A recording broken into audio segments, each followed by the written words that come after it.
Welcome back to our week 5 videos. We are working on exam prep part 6, and this video's discussion is regarding minimum blank size. We're on page 7 in our guide, and we're gonna work through the equation of minimum blank. Now, for our intents and purposes, the lab actually determines minimum blank size. This just basically says what size blank is the very smallest that we could use to cut out a particular lens. So if we had a lens that looked something like this, the minimum blank that would be required is based on the shape, obviously, of the frame, the size of the frame, and then where in the lens does our patient's eye sit. So how much decentration is required.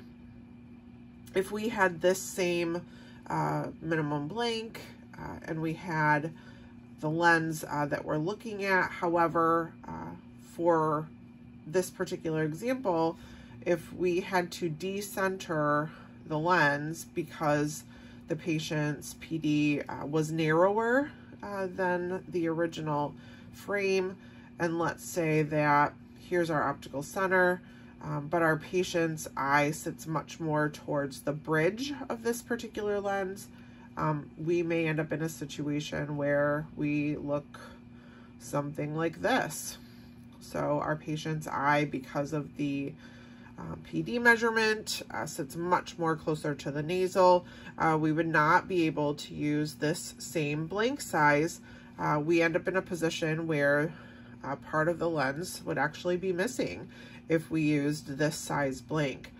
So in order to accommodate for the decentration that needed to be done for this frame to fit our patient, we would need a much larger blank to help make up for the fact that the lens needed to be moved over.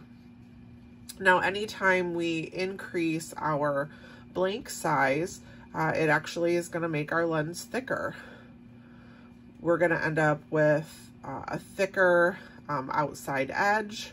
You know, if we're talking about a minus lens, if we're talking about a plus, this middle area of the glasses, and then as we move out, is going to be significantly thicker. So middle thickness if we're dealing with a plus lens. But in either case, having that larger blank is going to increase the thickness of our lens. So we'd like to try to choose the very best frame for our patient, and then in turn, the best minimum blank for each job possible. So let's go ahead and look at the equation. Now, the equation for minimum blank requires a couple pieces of information. We're going to need to know the GCD, or the frame's PD. We obtain GCD with A plus DBL, so we'll need to know our frame measurements. And then we need to know our patient's PD. So this is the measurement that we took. And then we also need to know the ED, or effective diameter of the frame. Now, the effective diameter is the longest measurement across the lens. So, and this actually will have to be provided to you by the question. So they're going to have to tell you the ED of the lens. Now, the only time that this will not happen is if we are dealing with a perfectly round lens. In that case, when they tell you the A measurement of the lens, or even the B measurement of the lens, that would be the same as the effective diameter, because again, we're dealing with a perfect circle. So the measurement across is going to be the same regardless of whether it's the A, the B, or the ED. So again, unless it's a circle, the question will provide you with the effective diameter.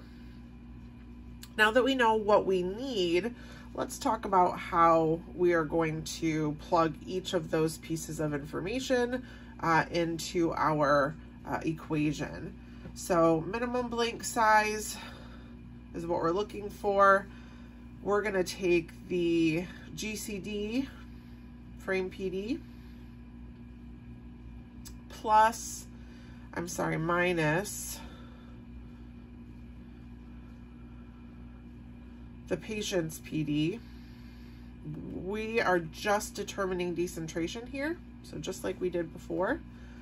And then we're gonna add whatever the decentration is to the effective diameter of the frame that we're dealing with, or the lens that we're dealing with. So minimum blank is decentration plus ED. So decentration plus ED. If we flip to, again, page 17, where we have our examples, let's go ahead and do a couple of these together. They've provided us in number 5 on page 17 with an A measurement of 58. We have a DBL of 18. The PD in this scenario is 68, and the effective diameter is 60. We're going to plug this information into our equation. So number 1, GCD, we're adding our A and DBL together. So we have 58 plus 18. This is a good size frame. 76 millimeters is the measurement of our frame. So 76, we're going to plug in here. So we've got 76 minus the PD that we were given, 68, and then our effective diameter of 60. So we can see 76 minus 68 comes first. So we do 76 minus 68 gives us a total decentration of 8 millimeters. And then we're going to add that to the effective diameter of this particular lens, and we end up with a minimum blank of 68 millimeters. So 68 millimeters would be the answer in this question. Now, one of the things to consider is that if we're talking about minimum blank size, it basically says that 68 is the smallest number that we could choose for a lens blank. So 68 is the very smallest. In our multiple choice questions, we may see options like 66, 67, 69, and 70. So the answer that we calculated at 68 is not in our list of choices. So we need to choose the next closest number, but it cannot be smaller. So right away, we need to get rid of 66 and 67. And then we see that 69 is our closest, yet bigger number. So we cannot choose a smaller option because this is the minimum or the smallest number that we could choose. So then in this case, we would choose 69 millimeters, which is the closest but larger. If you have any questions regarding minimum blank, please feel free to give me a call. Talk to you soon. Bye.